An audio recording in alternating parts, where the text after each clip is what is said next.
Hello everyone, welcome back. If you are working with SAP Cloud Integration, here is the very interesting new feature SAP has introduced. So now you can see we have the option of Git Pull and Git Push. Okay, so now SAP has introduced native GitHub integration directly inside SAP Integration Suite. And yes, this means we can now connect our CPI integration with a GitHub repository and perform Git operations directly from integration suite. So SAP currently documents GitHub repository integration along with Git Push, Git Pull, and Git Import, which is like importing the integration flow from Git repository. Today I am going to show you like how you can perform this Git operations in the CPI and how you can connect your Git repository with the CPI. So before moving to the next part, let's understand that what problem it is solving. So previously what used to happen that like we have this download button. So in order to create the backup or keep a repository, either we have to download it and just maintain some backup somewhere in any online or offline directly, or you have to use the cloud transport management system. Using that you can transport it from one environment to another environment.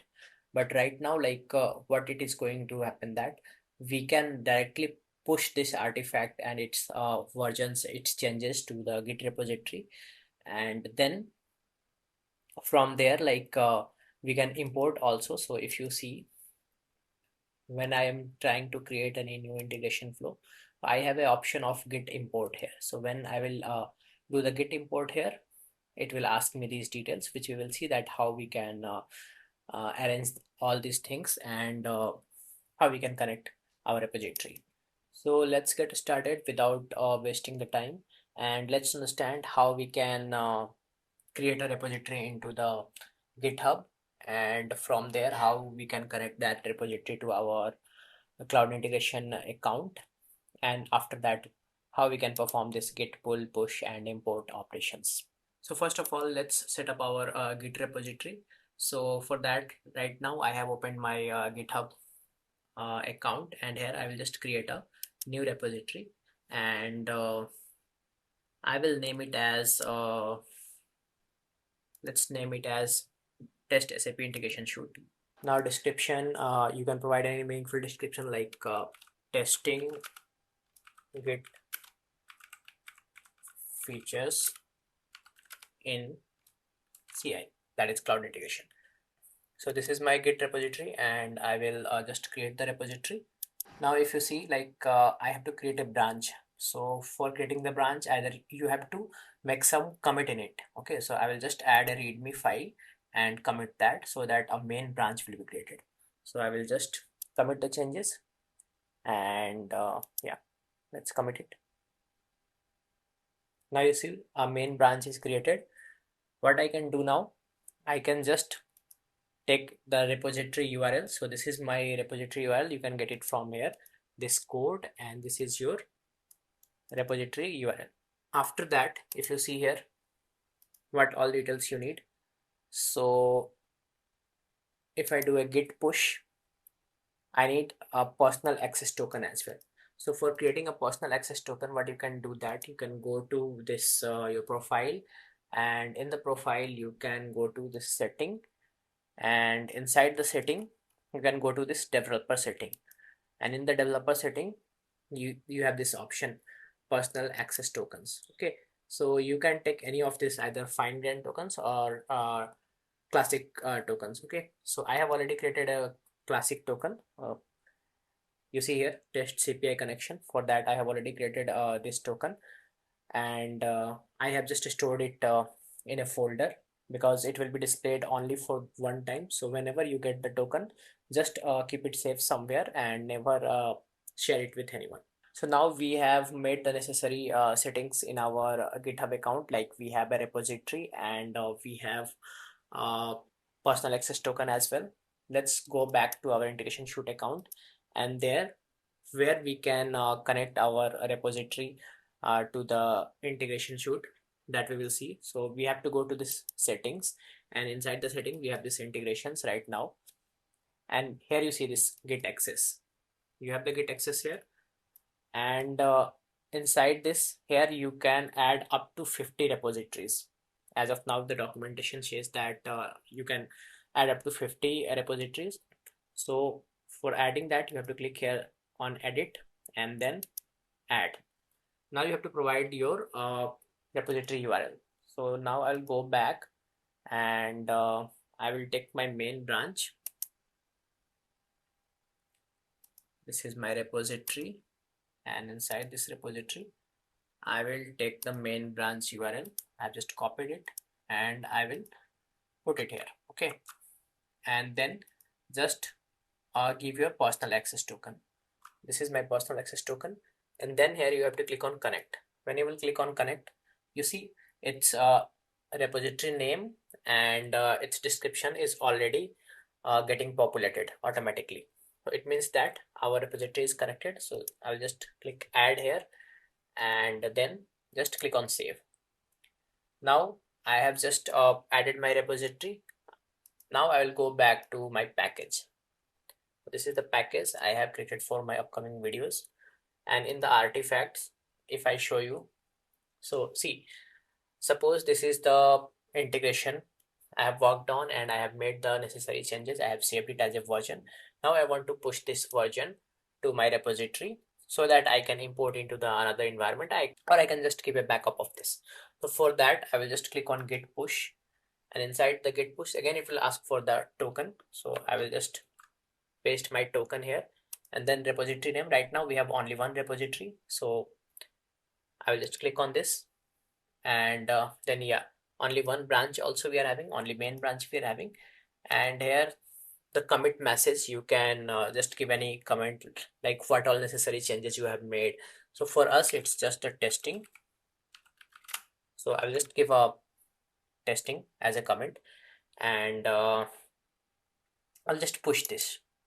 So it is just trying to push this version to the repository, and you see artifact pushed, and here you see these all details are also populated. Branch, this is in the main branch, and repository, this is the repository. Now let's go back to our repository and see if the changes are reflected or not. So for that, what we can do that, I will directly refresh the page.